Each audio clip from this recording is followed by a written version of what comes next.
ظاهرا. فقال الله تبارك وتعالى في محكم تنزيله وبقوله يهتدي المهتدون: أعوذ بالله من الشيطان الرجيم بسم الله الرحمن الرحيم ثم أورثنا الكتاب الذين اصطفينا من عبادنا فمنهم ظالم لنفسه ومنهم مقتصد ومنهم سابق بالخيرات بإذن الله ذلك هو الفضل الكبير. صدق الله العظيم وصدق رسوله الكريم ونحن على ذلك من الشاهدين الشاkirin. Bapak-bapak, ibu-ibu, hadirin dan hadirat sekalian, sedang jemaah salat subuh yang mudah-mudahan dimuliakan Allah. Kajian kita pada pagi hari ini akan berinteraksi dengan ayat firman Allah yang baru saja kita bacakan pada muqaddimah tadi. Itu adalah ayat Allah, firman Allah yang terdapat dalam surah Fatir ayat 32. Ayat ini isu utamanya, topik utamanya membicarakan tentang hakikat orang beriman itu kiranya ndak cek model saja, ada 3 pula modelnya. Bentuk sama, kitab suci sama, agama sama, rukun iman, rukun Islam sama, tapi tiba di parangai beda-beda. Ya sama. Sholat subuh ini ada yang sholatnya di rumah, ada yang sholatnya datang ke masjid. Yang datang pun ada juga beda-beda. Ada yang datang sebelum azan dikumandangkan, ada yang datang terlambat, ada yang datang masuk, macam-macam. Dan Allah itu sudah sebutkan demikian adanya. Bapak Ibu yang dimuliakan Allah, Allah memaparkan salah satu yang dimana kita berada posisinya, itu Bapak Ibu yang paling tahu tentang diri kita masing-masing. Mari kita akan berinteraksi dengan ayat 32 dari surah Fatir. Allah berfirman, A'udzu billahi minasyaitonir rajim. Bismillahirrahmanirrahim. Thumma awrasnal kitab alladhina istafayna min ibadina. Kemudian kami telah wariskan kitab itu kepada hamba-hamba kami, pilihan-pilihan kami. Yang kita alhamdulillah dianugerahkan Allah pedoman kitab suci. Nabi bersabda, taraktu fikum amrayn. Aku telah meninggalkan pusaka untuk kalian. Kalau berpegang teguh kalian dengan pusaka itu, insya Allah selamat dunia akhirat. Apa itu kitab suci? Kata Allah, "Tsumma awrasnal kitab alladzina istafayna min ibadina." Kemudian kitab itu kami wariskan kepada orang-orang yang kami pilih. Bapak Ibu, kita yang beriman ini dipilih oleh Allah.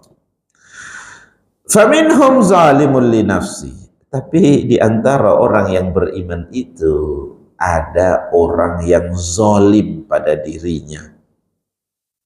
Itu satu. Wa minhum muqtasidun.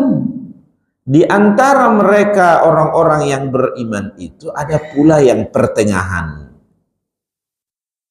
Wa minhum sabiqun bil khairat. Di antara mereka ada pula yang bersegera dalam setiap kebaikan. Biiznillah, dengan izin Allah, zalika huwal fadlul kabir. Yang demikian itu karunia besar yang Allah anugerahkan pada kita. Bapak Ibu yang dimuliakan Allah, dari surah Fatir ayat 32 ini, maka dapat kita 3 poin di antara model orang-orang beriman. Apa Bu? Yang kita bicarakan ini internal diri kita kaum muslimin, bukan yang kita bicarakan orang kafir, bukan yang kita bicarakan non muslim. Awas, diri awak sendiri, internal. Dari surah Fatir ayat 32, maka orang beriman itu ada 3 modelnya. Yang pertama Allah istilahkan dengan wa minhum zalimul linafsi, orang yang zalim pada dirinya. Yang kedua wa minhum muqtasidun, pertengahan, elok badan tak buruk nanda. Dan ada kelompok yang ketiga, model yang ketiga, yang Allah mengistilahkan dengan wa minhum sabiqun bil khairat, orang-orang yang selalu senantiasa bersegera ia dalam setiap kebaikan. Nah, kita bahas 3 model ini. Bapak Ibu yang dimuliakan Allah, yang pertama Allah mengistilahkannya zalimul linafsi, zalim pada dirinya. Bahaya tuh. Dia orang beriman, KTP-nya kita buka, dia beragama Islam, tahu dia bahwa sholat itu wajib, sembahyangnya tuh. Tahu dia bahwa rukun iman kita ada sekian, tidak beriman dia dengan Allah, dengan hari akhirat, dengan qada dan qadar, mengeluh. Dia tahu dia semua yang baik-baik, tapi tidak mau dia kerjakan. Orang yang zalim li nafsi, zalim pada dirinya, itu keburukannya mendominasi berbanding keburukannya. Tahunya sembahyang itu perlu wajib, satu pengabdian seorang hamba pada Tuhan, tidak sembahyang. Zalimul li nafsi. Yang zalim pada dirinya ini bahaya dia Bapak Ibu. Nabi Muhammad bersabda, az-zulmu zulumatun yaumul qiyamah. Kezaliman kita terhadap diri kita itu membuat kita gelap nanti di akhirat. Kalau kalam di akhirat baru caranya jalan. Nak nampak sase tiba neraka. Bapak Ibu yang dimuliakan Allah, zalimul nafsi. Yang kita bincangkan ini, kalau orang beriman itu sendiri ada yang begitu. Bahasanya barangkali model itu Pak. Keburukannya lebih banyak daripada kebaikannya, dosa-dosanya lebih banyak dari pahalanya, padahal dia seorang muslim. Tuh, ada yang begitu. Bapak Ibu yang dimuliakan Allah, ada model yang kedua. Model yang kedua itu adalah yang Allah istilahkan dengan wa minhum muqtasidun. Di antara mereka ada yang pertengahan. Elok mana itu tidak, buruk mana tidak ada. Antara kebaikan dan keburukannya habis samu 50-50 cik orang gini, 50 sih, 20 itu. Elok mana tidak, buruk mana tidak. Dan dia seorang muslim. Yang kita bincangkan ini orang muslim.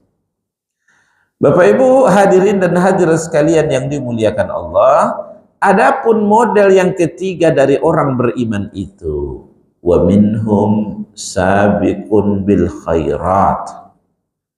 Ada orang-orang yang bersegera dalam setiap kebaikan. Maksudnya apa? Kebaikan-kebaikannya lebih mendominasi berbanding dari keburukannya. Kalau yang aku pantang nampak kebaikan ada di situ. Jadi Bapak Ibu sekalian, sembahyang boleh di awal waktu, boleh di pertengahan waktu, pokoknya masih dalam waktu. Ayo cari yang paling rancak. Dia cari yang paling terbaik, itu sabiqun bil khairat. Pantang nampak kebaikan adanya situ.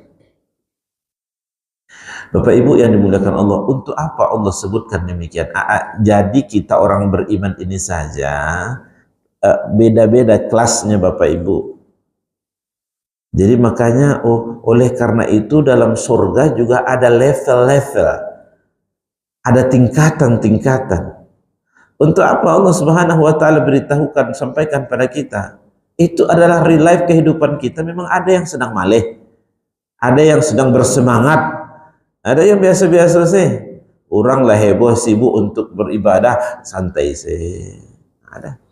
Itu adalah realitas di lapangan yang membuat kita pilih, Bapak Ibu pilih yang mana. Dan setiap kita bebas untuk memilih. Tapi jangan lupa Pak, pilihan-pilihan kita itu akan menentukan nasib kita nanti di akhirat. Yang ada tanggal saja, tidak ada masuk silahkan. Tidak sembahyang mana silahkan kalau nak, kalau Tapi jangan lupa pilihan-pilihan Bapak Ibu itu nanti akan menentukan nasib kita di hari akhirat. Itu saja. Nah, Bapak Ibu hadirin dan hadirat sekalian yang dimuliakan Allah. Kalau kelompok atau model yang pertama zalimul li nafsi, yang zalim pada dirinya. Ya ini Pak, Bu, beramal soleh lawak kawan sajid lawak lain. Pak, Bu, ikutlah membantu, ikutlah menyumbang adu Palestin kini Gaza merdeka. Kalau kelompok yang pertama ini Bapak Ibu, mengaluak membantu Palestina itu. Itu jawabannya. Pak, kamu sajid lah Pak, Bu, kamu sajid lah Pak. Jangan urus-urus lah orang. Itu tuh komentarnya tuh. Dan dia seorang Muslim. Bapak Ibu jangan sampai apa namanya?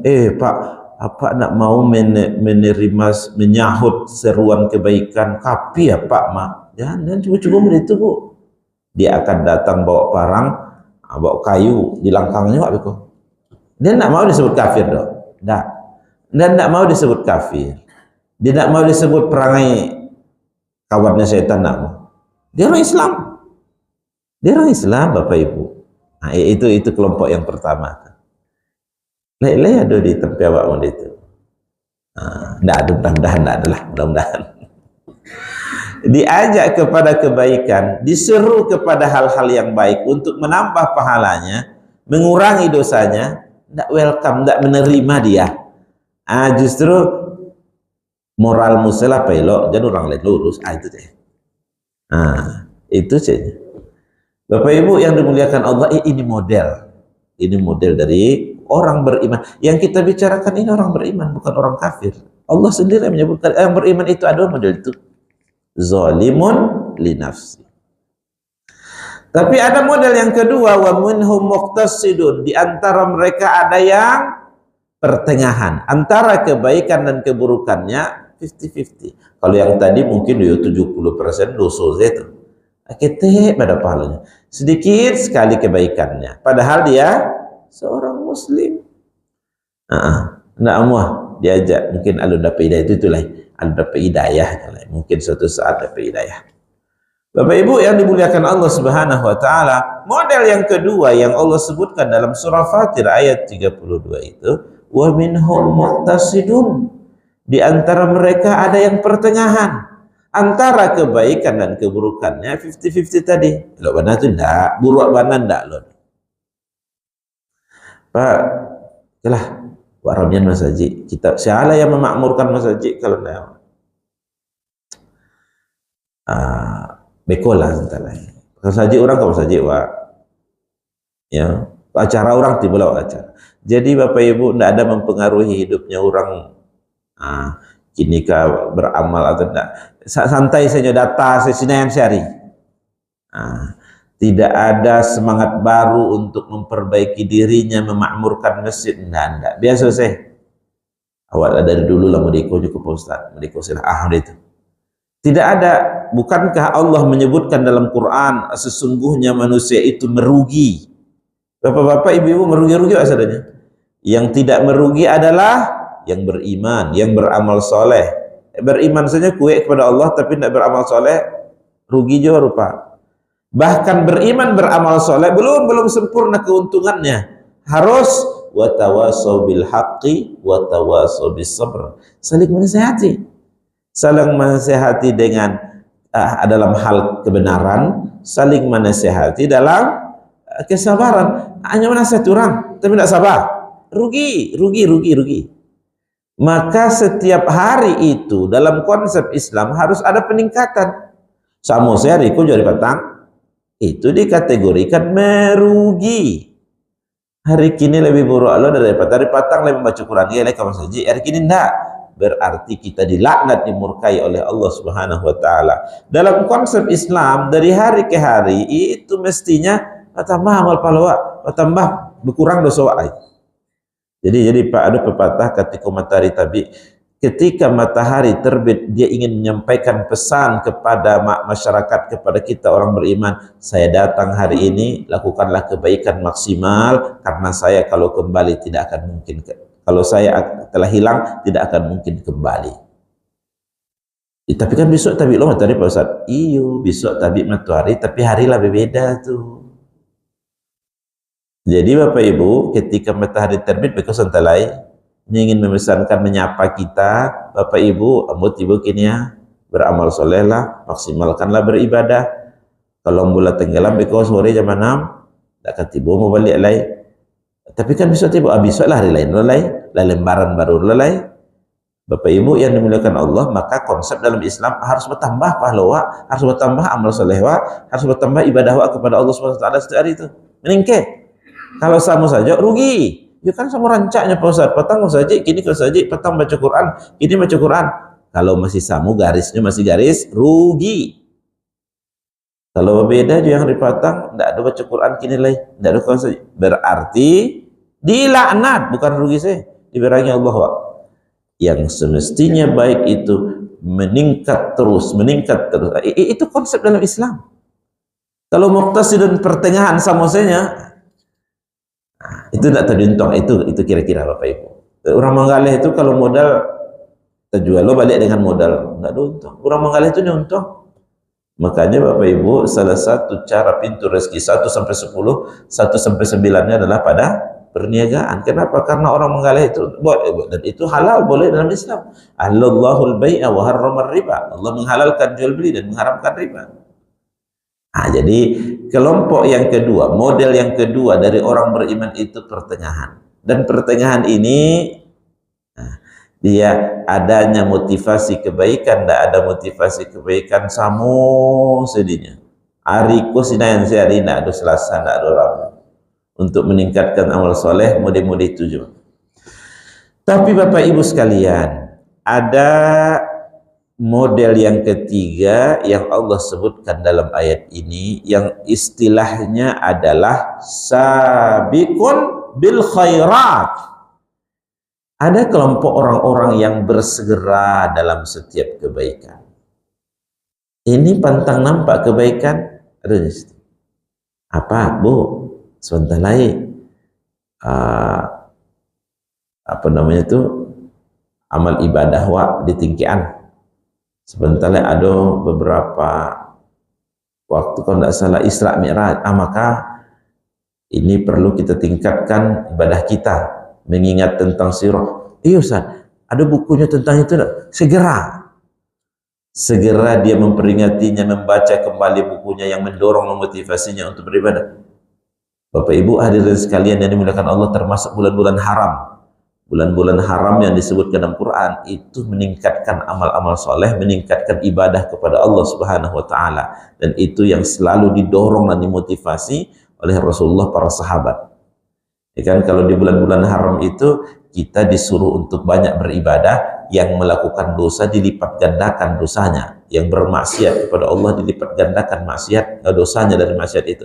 Tapi yang melakukan amal soleh ibadah itu juga akan dilipat gandakan pahalanya. Maka kelompok yang ketiga, model yang ketiga dari orang beriman itu, wa minhum sabiqun bil khairat, pantang nampak, ini ada situ. Jadi Bapak Ibu sekalian, kalau ada kebaikan itu dari maupun sumbernya, dari maupun orang yang mendorong, memotivasinya, nyari yang telingunya, iyo. Pak, Bu, saudara kita di Gaza kini serang, iyo, lagi sampai tumbangan wak kokoh. Kasih adik ya, Bapak Ibu, bukan soal banyak sedikitnya, tetapi kepedulian terbukanya hatinya untuk memberikan sumbangan dan bantuan itu.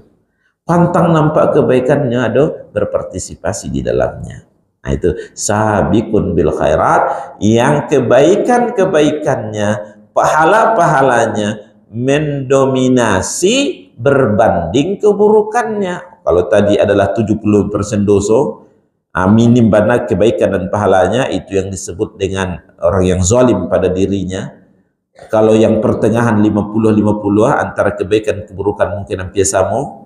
Tapi kelompok model yang ketiga, wa minhum sabiqun bil khairat, ini dominan. 75% pahala kebaikan, minim sekali dosa-dosanya. Ya, silakan Pak. Bagaimana kita selama ini lawan kita kita termasuk orang pertama. Iya Pak. Kita sudah sedia, sudah kuat. Dan ada kesadaran. Bagaimana menurut orang yang pertama itu? Baik, bagus sekali Bapak Ibu. Alhamdulillah, bagus pertanyaan Bapak kita. Ustaz, itu mungkin masa lalu kita yang tidak mungkin kembali. Model Matoari tadi, pembalian yang lama itu tidak mungkin lah. Oleh karena itu Bapak Ibu, agama kita ini agama yang memberi solusi. Dengan bertaubat-taubatan nasuha, alhamdulillah, sebanyak pasir di pantai, sebanyak buih di lautan, itu keburukan kita, itu maksiat kita, dosa-dosa kita diampuni oleh Allah. Cek saja Pak yang tidak bisa diampuni oleh Allah, syirik. Allah berfirman dalam satu ayatnya, innallaha la yaghfiru ayyushraka bihi. Allah tidak bisa ampuni kalau ada yang mensekutukannya dengan yang lain. Tapi wa yaghfiru duna zalika liman yasha. Tapi Allah akan mengampuni dosa selain itu. Kalau tidak syirik Pak, insya Allah sembahyang yang tinggal Pak Ustaz, puasa dulu batingan Pak Ustaz, dulu nak jauh mana dari masjid. Bapak Ibu, dengan bertaubat, taubatan nasuha, selesai. Maka itu yang agama kita ini memberikan harapan. Sebanyak apapun keburukan dosa kita, kalau kita datang bertobat dengan taubatan nasuha, menyesali perbuatan itu, mengakuinya itu keburukan dan kesalahan, kemudian beristighfar minta ampun kepada Allah, bertobat taubatan nasuha, berazam tidak lagi akan mengulanginya, insya Allah Allah akan mampu untuk menghapuskan, memaafkan dosa-dosa dan kesalahan kita. Kita harus yakin, kita harus percaya itu, kita harus harapannya begitu, ya. Tapi Bapak Ibu, Allah mengampuni dosa-dosa kita, tidak ada surat edarannya, tidak ada surat keputusannya. Pak, Bu, dosa kita yang di waktu muda telah diampuni oleh Allah. Aku suratnya. Kok buktinya? Tidak ada malaikat mengirim itu ke WA kita, tidak ada. Oleh karena itu, karena Allah tahu lah itu kan, apakah diampuni atau alun? Allahu a'lam. Maka istighfar kita masih tetap harus dilanjutkan Pak. Bertaubat kita masih tetap, ibadah dan kita memakmurkan masjid harus ditingkatkan. Karena tidak tahu, jangan-jangan masih kurang untuk cukup satu tempat duduk di surga. Jangan-jangan taubat kita belum diampuni oleh Allah. Kita tidak tahu taubat yang mana yang didengar oleh Allah Subhanahu wa Ta'ala. Bapak Ibu hadirin dan hadirat sekalian yang dimuliakan Allah, 3 model dari orang beriman yang disebutkan di atas pada surah Fatir ayat 32 memang nyata itu ada pada kita. Kitab suci kita sama, Tuhan yang kita sembah sama, Nabi yang kita junjungan kita sama, tapi tiba diparangai beda-beda. Itulah hakikat dari manusia. Bahkan orang beriman itu sendiri yang berbeda. Oleh karena itu Bapak Ibu sekalian, ya, Ustaz, yang tidak berdosa sama sekali ada enggak Pak Ustaz? Kalau itu pertanyaannya Bapak Ibu, Nabi menjawab, enggak ada. Enggak ada apa? Setiap kita anak cucu Adam ini, kata Nabi, berpotensi salah dan khilaf. Ada kekurangannya, ada kesalahannya. Nabi bersabda, kullu bani Adam khatta'un wa khairul khatta'in at-tawwabun. Anak cucu Adam itu berpotensi salah dan khilaf, orang yang terbaik. Tapi ingat Pak, ini catatan garis bawah. Orang yang terbaik itu bukan orang yang tidak pernah salah. Jadi tadi orang beriman tidak ada, orang manusia ini pasti ada kesalahan. Yang terbaik itu bukan orang yang tidak pernah salah. Yang paling baik adalah mereka yang bertaubat kepada Allah setelah melakukan keburukan itu. Jadi posisi orang-orang yang taubat itu di sisi Allah luar biasa mulianya.